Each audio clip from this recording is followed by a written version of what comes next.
Well, let's get more now on our top story. The British father who's appealed to his son to leave the militant group ISIS, who are fighting in Iraq, and come home.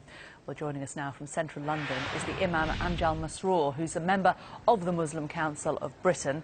How concerned are you about these videos, these men using their religion, your religion, as an excuse to kill?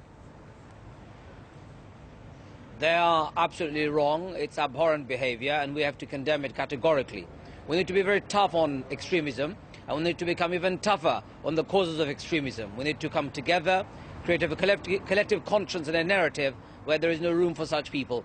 But at the same time, we also need to make sure our government isn't siding with dictators and despots in the world. Our silence in Syria, our silence in Iraq, destabilization of the entire region has caused this unfortunate development, and we need to do something about it. We need to end the unethical foreign policies that our government have been pursuing.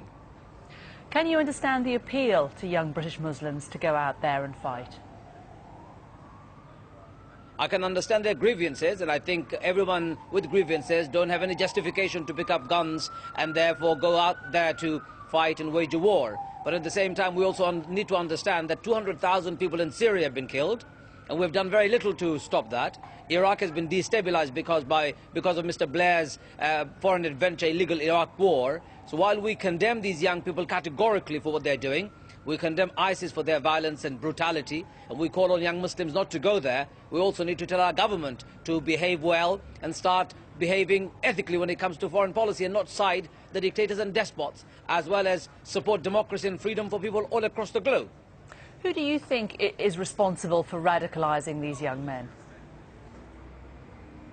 I think we are all responsible for it. If we had done something about what's happening in Syria, if we had not invaded Iraq war, if we had not sent those drones to kill innocent people in Afghanistan, in Somalia, in Yemen, if we had not done all of those things, also other long-term grievances such as Palestine has been occupied for a long time, Palestinians have been refugees in their own homes for years.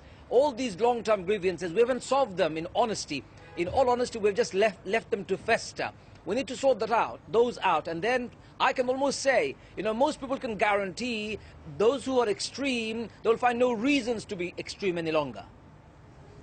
What are the imams saying about these videos in the mosques?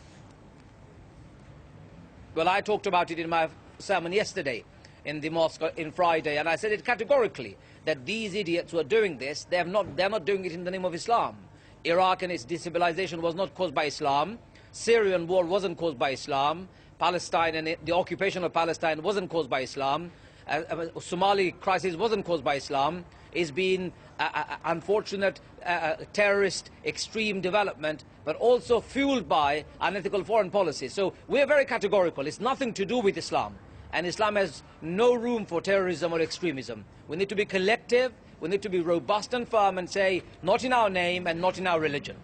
You say it's not been caused by Islam, but clearly these young men think that Islam is part of the solution. They're very clearly tying their presence there to their religion, aren't they? If you read an article written by a former extremist who is now working for the MI5 at the intelligence agencies, he said his own background and background of many of these young people indicate one thing, that they come from a very broken background. They come from criminality, abusive background. What we need to understand is they don't represent Islam. In fact, they don't even understand Islam, to be honest with you. Islam is a religion of peace and tolerance. It's about establishing justice across the globe. It's about global conscience to protect our environment and our world. These people don't represent any of that, so therefore it's nothing to do with Islam. It's to do with their misunderstood, misguided, bigoted ideas of politics, and that's all. You say it's nothing to do with Islam, but time and time again, whenever we see these videos, they are using Islamic slogans, they are using their religion. How do you feel about the fact that your religion has essentially been hijacked in this way?